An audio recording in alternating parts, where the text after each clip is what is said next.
ఈ రోజే డౌన్లోడ్ చేయండి. మీ ఫేవరెట్ షోస్ చూడండి. ఎవరితను? బిల్లు చేసి వెళ్ళిపోతాను సార్.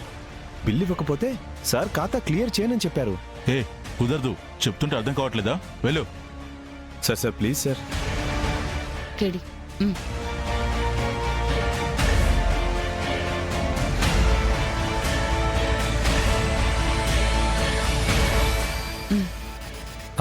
అన్నా, ఏంటి అక్కడ గొడవ పడుతున్నావు? ఎస్ఐ గారు 10 రోజుల ముందు వచ్చి మా షాప్లో ఒక తాడు కొనుక్కుని వెళ్ళారు సార్. బిల్ ఇద్దామని వస్తే హెడ్ కానిస్టేబుల్ పంపించట్లేదు. ఎప్పుడు బిల్ తీసుకుని వెళ్తారు సార్. ఆ రోజు చాలా హడావిడిగా కంగారులో ఉన్నారు. అందుకే తీసుకోలేదు. ఇచ్చి వెళ్తానంటే వద్దంటున్నారు. సరే సార్, ఇంకో రోజు మళ్ళీ వచ్చిస్తాను. కేడి, గీత తల మీద కొట్టి పొడిచాక కూడా చావకుంటే అప్పుడు తాడుతో గొంతు బిగించి చంపారని పోస్ట్ మార్టం రిపోర్ట్లో ఉంది కదా? అవును జేడి. అన్నా ఒక్క నిమిషం.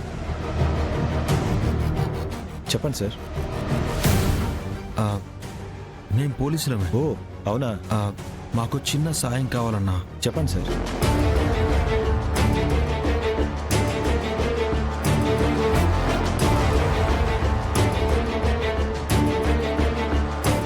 అయ్యో, ఆయనతో ఆటలాడడం అంత మంచిది కాదు సార్. తేడా జరిగితే ప్రాణాలు తీస్తాడు. ఒక చిన్న కేసు ఉన్నందుకు ఇప్పటికీ నా షాప్లో కత్తిపెట్టి ₹1 కూడా ఇవ్వలేదు. పైగా బిల్లు ఇవ్వకుంటే షాప్కి కస్టమర్స్ ఉన్నప్పుడు వచ్చి గొడవ చేస్తారు సార్. ఇలా గిరిధర్ నీతో పాటు ఎవరిని ఇబ్బంది పెట్టకుండా ఉండాలంటే ఆ గిరిధర్ బయటే ఉండకూడదు. అతని నుంచి రావాల్సిన డబ్బులు కూడా నీకొచ్చేలా మేం చేస్తాం. ఏం భయపడకో, మేం బయటే ఉంటాం. నీకేం కాదు. సరే సార్.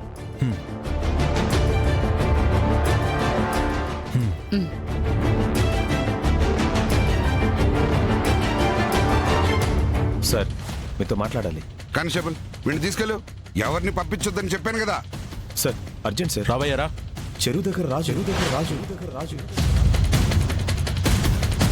హే, వాడిని వదులు, నువ్వెళ్ళు.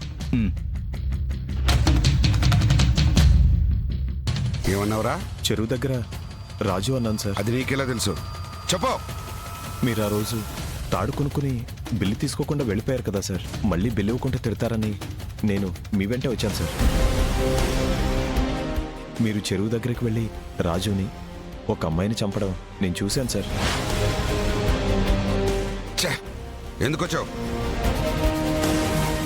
సరే, నేను చెప్పేది విను. వాళ్ళు చాలా పెద్ద క్రిమినల్స్. అందుకే చంపి ఒకరిని చెరువు దగ్గర, ఇంకొకరిని ఇంకో చోట పడేశాను. రేయ్, ఈ విషయం ఇక్కడితోనే మర్చిపో. అర్థమైందా? మాకు అర్థమైంది. నువ్వు వెళ్ళు. ఏంటి సార్, మీకు వాళ్ళు ఎవరో కూడా తెలీదా? అసలు ఏ సంబంధం లేదా?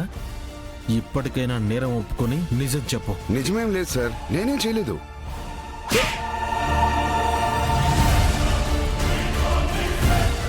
నీకు గీతకి మధ్య ఏం జరిగింది? ఎందుకు రాజుతోటి ఫేక్ DNA సర్టిఫికేట్ చేపించావు? మీరు చెప్పినట్టే గీతతో నేను అఫైర్ పెట్టుకున్నాను మేడం. మాకొక బాబు పుట్టాడు. బాబు పుట్టాక గీతలో చాలా మార్పు వచ్చింది.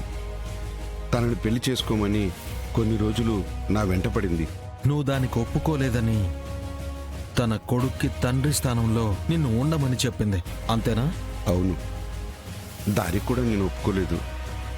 అప్పుడు తను ఒక రోజు స్టేషన్కి వచ్చింది. ఎవరికి అనుమానం రాకుండా బయటికి తీసుకెళ్లాను. ఏయ్, స్టేషన్కి రావద్దని చెప్పాను కదా. నేను ఫోన్ చేసినప్పుడు ఎత్తుంటే నేను ఇంత దూరం వచ్చేదాన్నే కాదు. బిజీగా ఉన్నానంటే అర్థం కాలేదా? ఓహో, నిన్న రాత్రి నీ భార్యతో సినిమాకి వెళ్ళావు కదా, అదే నా బిజీ అంటే? నా కొడుక్కి తండ్రి స్థానం ఇవ్వాలి, లేదంటే నీ భార్యకి మొత్తం చెప్పేస్తా. నిన్ను చంపేస్తాను. ఇంకొకసారి ఆ మాట అంటే చంపేస్తాను. ఏంటి, నీ బిడ్డకి నా కొడుకు స్థానం ఇవ్వాలా? అయినా వాడు నాకే పుట్టాడని గ్యారెంటీ ఏంటి? చెప్పు, వాడు నాకే పుట్టాడని గ్యారెంటీ ఏంటి? ఏమండి, అలా మాట్లాడొద్దు. అలా పిలవకో. నేనేం నీ మొగుడిని కాదు.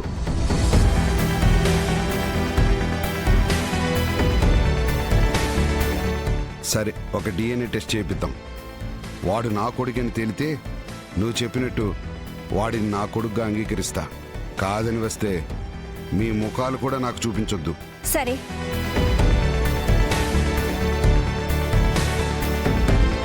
రే రాజు, సార్. ఒక డిఎన్ఏ టెస్ట్ చేయాలి. నీకు అడ్రస్ పంపుతున్నా, అక్కడికి వెళ్ళి బ్లడ్ శాంపుల్ తీసుకెళ్ళు. అలాగే సార్.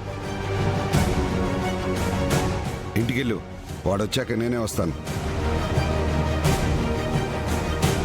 ఆ తర్వాత రాజుకి డబ్బులిచ్చి ఫేక్ సర్టిఫికెట్ ఇప్పించావన్నమాట. ఆ తర్వాత ఏం జరిగింది? టెస్ట్ రిజల్ట్స్ వచ్చాక గీత నమ్మదని నాకు ముందే తెలుసు మేడం.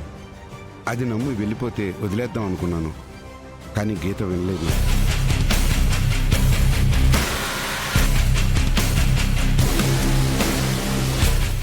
సురేష్ గారు, నేను ఊరి చివరున్నాను. మీరు అరగంటలో వచ్చేయండి, ఇక్కడ మాట్లాడుకుందాం. చెప్పండి సార్, రమ్మని చెప్పారు. నువ్వు ఇచ్చిన డిఎన్ఏ రిపోర్ట్ ఫేక్ అంటుంది. కాదని నువ్వే చెప్పు. అది ఫేక్ కాదు మేడం, నిజమే. ఆ బాబు సార్ కొడుకు కాదు. నువ్వు వీడితో చేతులు కలిపి ఏదో చేసావు, అందుకే డిఎన్ఏ మ్యాచ్ కాలేదు. నాకు తెలుసు, వాడు ఆయన కొడుకే. ఏయ్, నీకు ముందే చెప్పా, డిఎన్ఏ మ్యాచ్ అవ్వకుంటే నాకు దూరంగా వెళ్ళిపోవాలని. మర్యాదగా చెప్తున్నా, ఇక్కడి నుంచి వెళ్ళిపో. నీ భార్య కోసమే కదా ఇదంతా చేస్తున్నావు.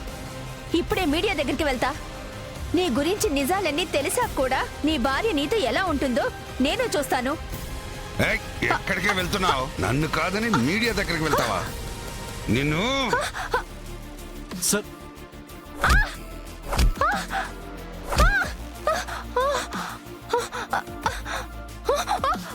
వద్దు, వదలండి.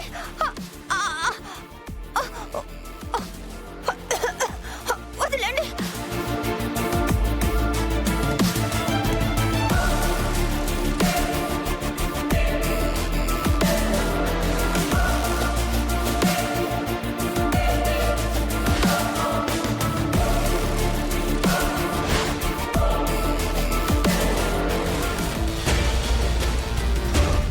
ఏయ్, ఇక్కడ చూసింది ఇక్కడే మర్చిపో.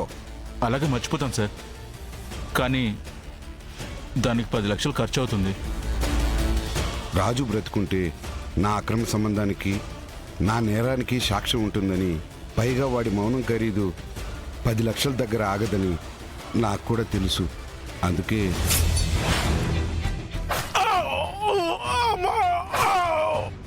కత్తితో చంపేశాను. గీతను వెతుక్కుంటూ ఎవరూ రారని తెలుసు, కానీ రాజును వెతుక్కుంటూ వాడి ఫ్యామిలీ వస్తుంది. బాడీ దొరికితే మర్డర్ కేసు ఇన్వెస్టిగేషన్ జరుగుతుందని మొహం గుర్తుపట్టకుండా చేసి శవాన్ని చెరువు దగ్గర పడేశాను.